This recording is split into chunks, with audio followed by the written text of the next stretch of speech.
Hello. Hi. Some of you heard me before. I apologize in advance if I tell some of the same stories, but I have some favorites. I was at lunch yesterday with my friend Kay Morgan, and I said, I'm going to the church tomorrow and tell stories. And she said, what's your special topic? I said, I'm just going to tell stories, same old ones. But I do have a topic. It's the power of story to move us, to unite us, and especially to laugh. Yesterday, I went to Bayswater Books in Center Harbor for the author festival. We all sat on a porch, but I used my GPS to get me there.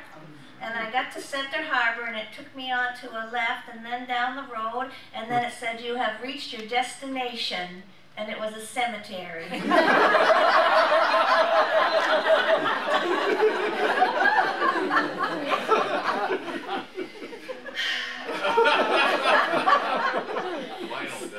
That's your final destination.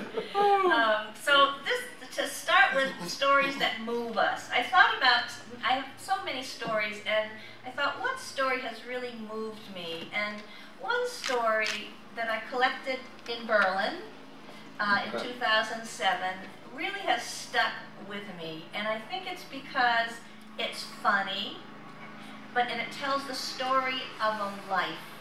And it also tells a story of, I think, how we are with each other. So it's a story from Helen Burns, Lady Logger. I went to her house in Gorham.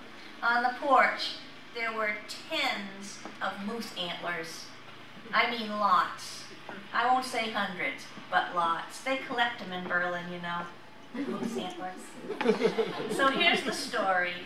Helen Burns said she grew up in the woods, and that she helped her stepfather as a logger.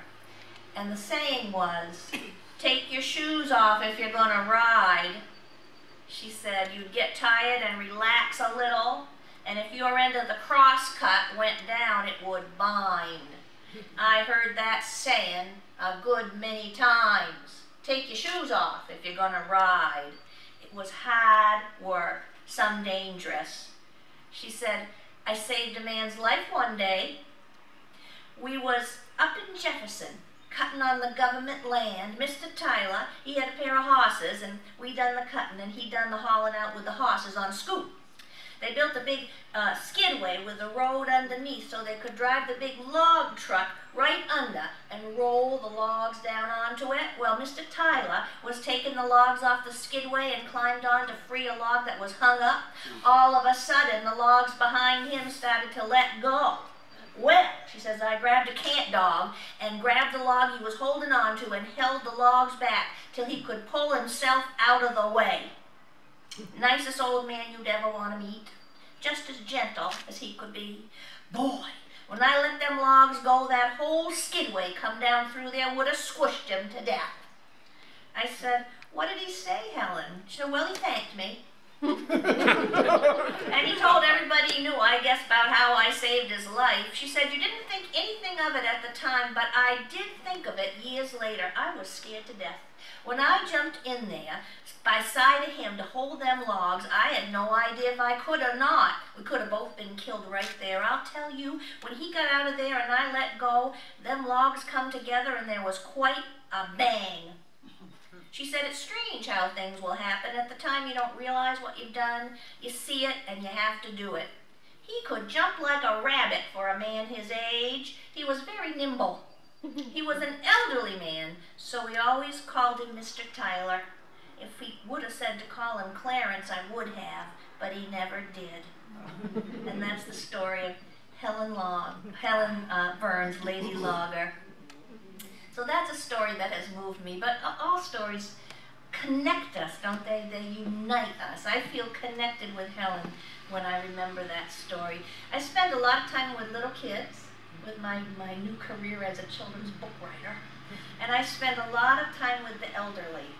I visit nursing homes and assisted living facilities. I collect stories, I tell stories, and I find that there's not a lot of difference between the little ones and the elders. We all like a good story.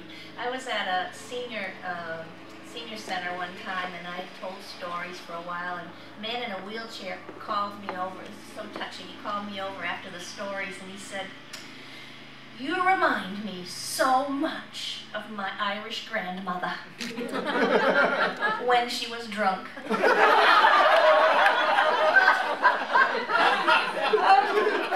I felt very connected. And I am Irish. Half Irish, half Yankee. Imagine the inner turmoil. At a program down in the southern part of the state, I remember there was an auditorium with tiered seating, which I'm not used to, and I said, "Does anybody have a question or a comment or a story to tell?" And a man raised his hand, and I remember he was very dignified. He had salt and pepper hair, and he had like a tweed suit and a tie, and he said, "I do not have a comment. I do not have a question or a story, but I do have a comment." He said, "I do not understand your humor." I said, "Thank you." His name was Tai Hyok Kim, and he explained that though he had lived in America for many years, he was originally from North Korea. And he said, when you're learning a second language, the humor is the hardest part. Oh, yeah. So after my program of humor, he came down with a list of all the stories he didn't understand and asked me to explain them to him. So I put this to you. How would you explain this story to Tai Hyok Kim? And it's a story of the North Country. It's a story out of Columbia, New Hampshire. It took place more than 40 years ago, maybe 45 by now. And a group of citizens from the North Country, well-meaning persons, had heard about a program in Massachusetts that they thought would be good for the North Country of New Hampshire. So they went around to the towns, you know, you can have a petition at town meeting and get money to support your programs. And so they put a petition in at several towns to raise a little bit of money to support this program out of Massachusetts, which we know all about now. It's called hospice. But 45 years ago, nobody had heard a thing about it. So here we are at town meeting in Columbia, New Hampshire, 45 years ago. There's been quite a discussion already. The fire chief wanted to buy 100 feet of new hose. But the chairman of the budget committee said no, 50 would do. So they decided, wait for a fire, see how much we're short.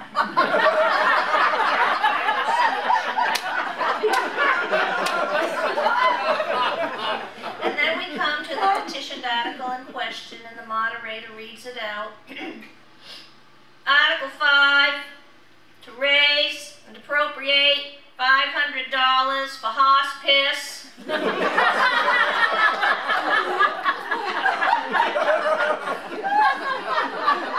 stories continue, and the best part of that story for me now is a few weeks ago I was telling that story somewhere, and a lady came up to me afterwards very discreetly, and she said, "Becky, Columbia doesn't have a fire department."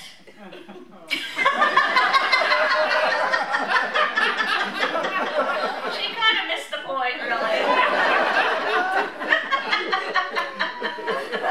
That delights me so much.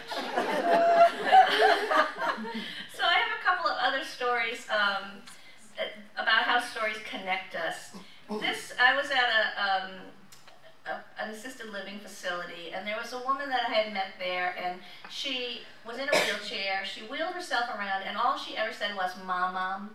She said, "Mom, Mom, Mom, Mom," all day long. That's what she said, "Mom, Mom, Mom, Mom, Mom, Mom, Mom." You could lean down and look in her eyes, and she would pause a little bit, and then, "Mom, Mom, Mom, Mom, Mom, Mom, Mom."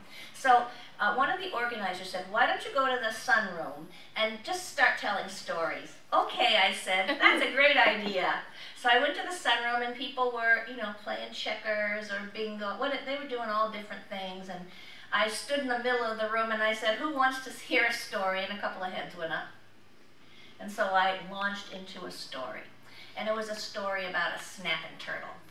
And I got to the middle of the story, and the lady in the wheelchair came right up to me as I stood in the middle of the room trying to keep people's attention, and she's mom, mom, mom, mom, mom, mom, mom. And I looked at her and anyway, I'll tell the story and I'll tell you what happened. The story goes like this. Joe and Lindsay were on a beautiful Saturday morning doing what men do. Lindsay was mowing his lawn and Joe was going to wash his car. And when Joe moved his car to wash it, he saw that where the car had been in the shade, there was a giant snapping turtle just sitting there. I mean, a honka. A huge snapping turtle. And he knew, the kids were going to be around and so forth, and you couldn't just leave the snapping turtle there in the middle of the yard. So he hollered over to his friend Lindsay, mowing the lawn. He said, "Lindsay, get over here." Lindsay shut off his mower, he come over, he looked at the turtle.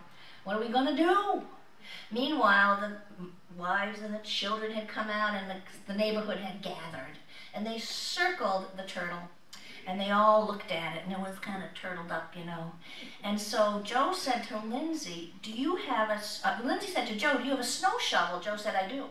So they went in the garage and they got a snow shovel, a big flat snow shovel, and they stuck it under the turtle, and then they didn't know what to do next. And so Joe says to Lindsay, "You know that big basket you got, that big laundry?" "Oh, I got a laundry basket." Ran home and got a big laundry basket. And they took that turtle with many onlookers and they popped it upside down into the laundry basket.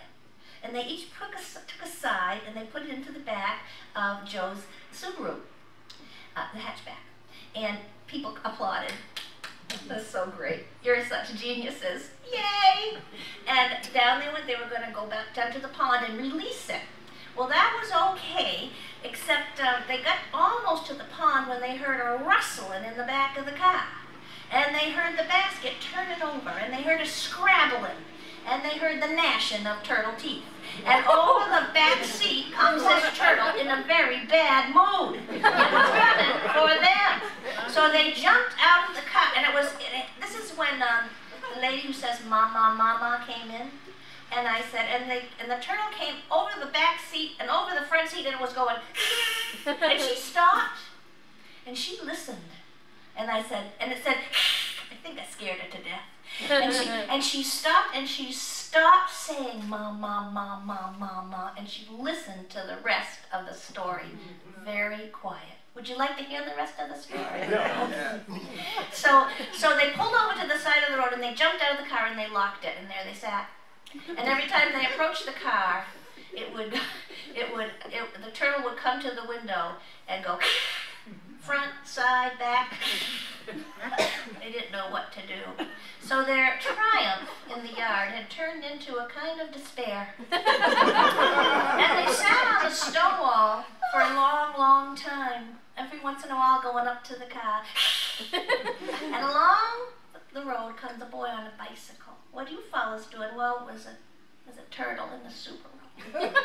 "Oh, why don't you get it out?" "Won't come out. Doesn't want to come out." He says, "I know how to get it out." And he went into the woods and he got a stick about this big around and about this long. He said, "Just pop that hatchback." And he stuck the stick under the little crack. Yes. The turtle muckled on. He pulled the turtle out of the Subaru, and down the road he went with it and right to the pond and released it. And he came back and got on his bicycle and rode away. Joe and Lindsay got into the car, and as they drove toward home, they said, one to the other, "We shall never speak of this." And the moral of the story is, if you buy a Subaru, be sure and get a stick. I didn't make that part up. Somebody told me that. I should say that at the end. But what was amazing was that this story, somehow that turtle and what that turtle was doing broke through this woman's world. And it was very powerful to me. And of course, immediately after that, she went back to what she had been doing. I'll tell you one other story on that line. There was a woman also in a wheelchair, all laid back. She couldn't say anything really. She had bright, wonderful eyes. And she would say, if you said, "Oh my," she'd say, "Goodness." "Oh my goodness," she would say with great enthusiasm. And I was collecting stories, but I didn't quite know how to collect a story from her. So I started showing her postcards, and she looked postcard, postcard. Oh, she looked at a postcard, postcard. And then I came to a postcard of the Washington Monument with the cherry blossoms, you know, that iconic picture. And she looked at that postcard, and she reached out, and she brought it to her face, and she kissed it. Oh. That was great. That was great. So I went on my way, and the next week, her name was Ruth, and the next week I was in the lobby of this facility, and somebody said, "Oh, Becky Rule, what are you doing here?" I said, "Well, I'm here collecting stories." "And what are you doing here?" I said, "Well, we're here because our mother died. It was a brother and sister." "Who's your mother?" "Ruth." And so I told them the story of the postcard, and I said, "Did she live in Washington, D.C.? "No." "Had she ever visited Washington, D.C.? "No." "Was she a fan of cherries?" "No." And then the brother took out his iPhone and he flipped through, and there was almost the exact picture. The Washington Monument and the cherry blossoms. And he said, "Last time I was here, I showed her this picture." And I said, "I think that she was sending you a message." And that's a story. So then the third part of this is stories make us laugh. So I'm just going to tell you my funniest stories. You ready? Okay. Because that's my favorite. My favorite thing is to be in a room and we're all laughing together. There is something so wonderful about that. I can't even describe it. You might even say, "What? Spiritual." So here's a couple of my favorites. This is a real quick one from Cindy. She said that her father had an unusual habit of eating his ice cream with a fork. And one day he was eating his ice cream with a fork, and he dropped his fork, and the fork stuck. You know what a fork is? Susan does. One day he dropped his fork, it stuck into the top of his foot, drew blood. His wife came in from the other room. She said, "What have we learned from this?"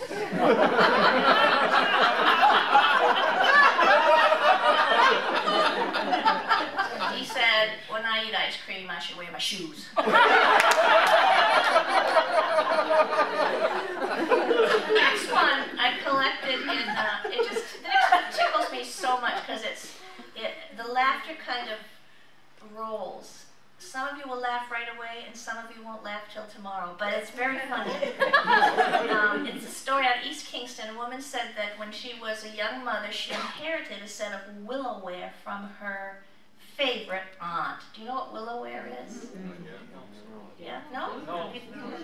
It's blue and white. It's blue and white china. Or as the Yankee says, "I know what it is, it's dishes." It's blue and it's very collectible, it's beautiful. And she got a whole set, and she wasn't going to sell it, but she wanted some idea of what it might be worth. So she took one piece of it to her local antique dealer, and she said, "Now I don't want to sell this, but I just want an estimate. Can you tell, I got a whole set, but can you tell me what this soup tureen is worth?" And the antiques dealer said, "You haven't served any soup in it yet, have you?" Isn't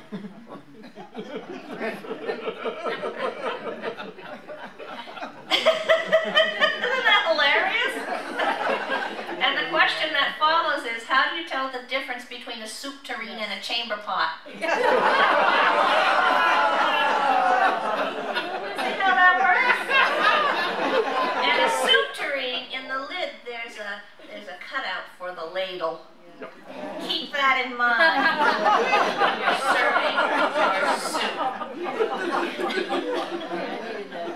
Don't worry about the time. Don't worry about the time. I worry about the time. All right. This one talks to me about human nature. It's a woman named Lois told me the story of her son Peter, who, is probably in his 60s or 70s now. But she said Peter was an unusual child, and he had an interesting sense of humor. And when he was 6 years old, she picked him up after school, and they were going to drive into town to Mr. Michelson's shoe shop. That's hard to say. Mr. Michelson's shoe shop to get him a new pair of shoes. It was a very big day for Peter. And as he came out of the school, she noticed that his left boot was on his right foot. and his right boot was on his left foot. Anyway, you know what I'm saying. His right boot was on his left foot, and his left boot was on his right foot. But she didn't say anything, because there was Peter. So they went to Mr. Michelson's, and he sat down to get his foot measured, and Mr. Michelson took one look at Peter and said, "Peter, do you realize you have your boots on the wrong feet?" And Peter said, "They're the only feet I got." On the way home from Mr. Michelson's, Lois said to Peter, "Did you know that Mr. Michelson was going to say that to you?" And he said, "I figured somebody would sooner or later." Isn't that a cute kid? So I've got two more stories for you. They're a little bit longer, but you can stand them, eh? Yeah. Oh, yeah. Eh? One is a personal story, and one is a story that changed my opinion about stories, which I tell all the time, but it's a really special one. This one also from Berlin. Roland Obie told me this story. Now, he had been laid off from the mills and had found a new job, but he was kind of bitter about that whole experience of the closing of the Berlin mills and everybody losing their job and getting displaced and so forth. But that's not what this story's about. The story is about his father. And he said, "My father, Delphus Obie, once won second prize in the hospital contest at the Lancaster Fair. Not only that, he got a trophy with his name on it, and whenever anybody would come to the house, he would pull out the trophy with his name on it, and he would tell the rather lengthy story of how he came to win the second prize in the hospital contest at the Lancaster Fair, until one day he went to get that trophy where he thought he left it. It was among the missing. Gosh, he says, maybe it's in the attic or down cellar. Maybe Mother tucked it away, covered. Well, the trophy never showed up again, and after a while, Delphus stopped telling the story. Well, years later, after Delphus died, Roland and his brother were taking down a shed on the property that had previously been an outhouse. They got the building down, and the lumber cleared away, and they were digging around in that rich soil underneath. And wouldn't you know, clink, there it was, the trophy. They dug it up, they brushed it off, they took it up to the house, they said, "Mother, look!" She said, "Oh, you found it."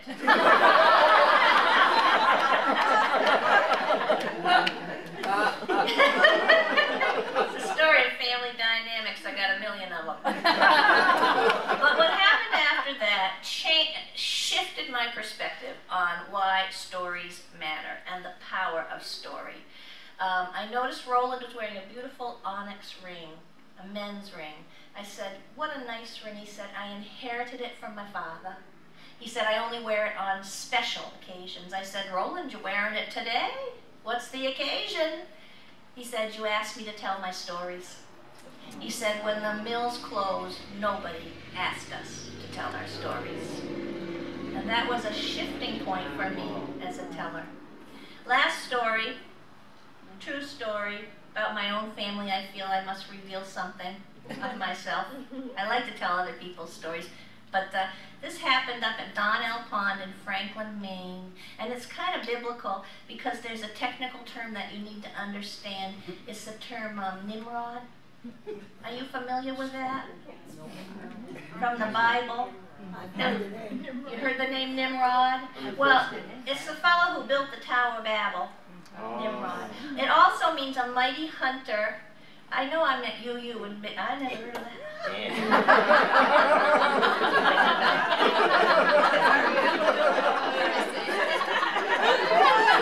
I feel right at home. It also can mean a mighty hunter or a mighty fisherman, and it's also there was a fighter plane in World War II, I think, called a Nimrod.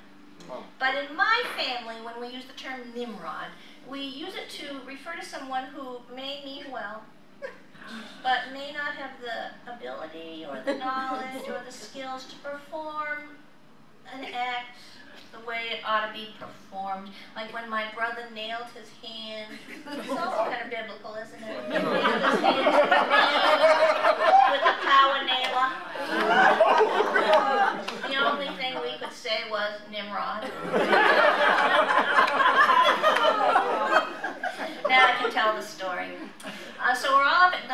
in Franklin, Maine, where we have camp, and we were going to go out to the island for a picnic, and we had the big power boat, and it was my mother-in-law, my brother-in-law, my husband, my daughter, her boyfriend, who happens to be named Nimrod, by me. 3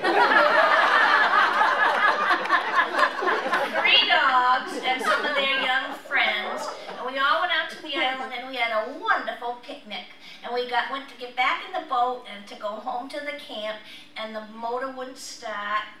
This is not unusual. What are we going to do? We're out on this island. We're from New Hampshire. We're in Maine. Nobody's going to give us a ride. Kind of stuck. We thought, well, wait.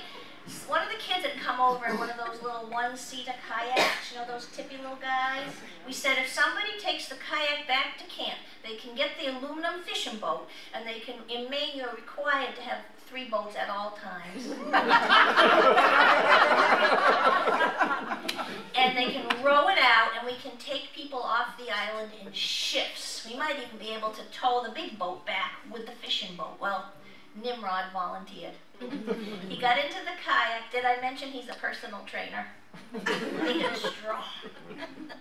And he paddled that kayak down the lake, and he went around the point, and about 45 minutes later, here he comes. He's got the aluminum fishing boat, and he's rowing with his big muscles. He's rowing real hard, but he's not making much progress. I see my daughter down on the rocks, and she's yelling something across the water. She's yelling, Nimrod, Nimrod, pointy end first. And so I leave you with the thought that as you go through this day, and as you go through life, you should always go pointy end first. Thank